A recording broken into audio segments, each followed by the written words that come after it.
déroulement. Julie Adams-Fournier est la mère de 2 enfants neuroatypiques.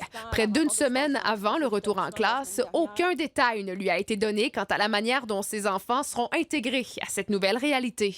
On a eu, dans le fond, un courriel du personnel de l'école qui disait qu'il n'y avait pas encore toutes les informations à nous donner pour pouvoir planifier la rentrée. Habituellement, une rentrée scolaire progressive devancée est accordée à son fils atteint d'un trouble du spectre de l'autisme, mais pas cette année. C'est là que c'est inquiétant de savoir que le personnel sur le terrain n'est pas plus informé que nous de ce qui s'en vient. Donc, comment on peut garantir que jeudi prochain, tout sera en place pour être capable d'accueillir nos enfants de façon optimale? De l'enseignement à distance est offert aux élèves atteints d'une maladie pouvant être impactés par la COVID-19.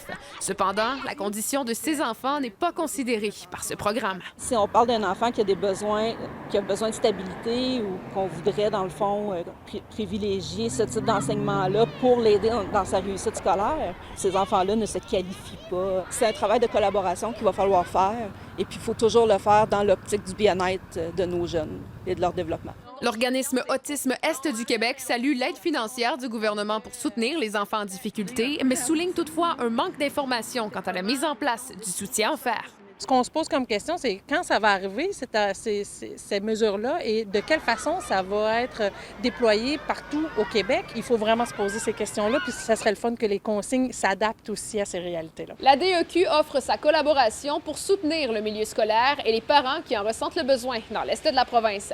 Catherine Boucher, TVA Nouvelles, Rimouski.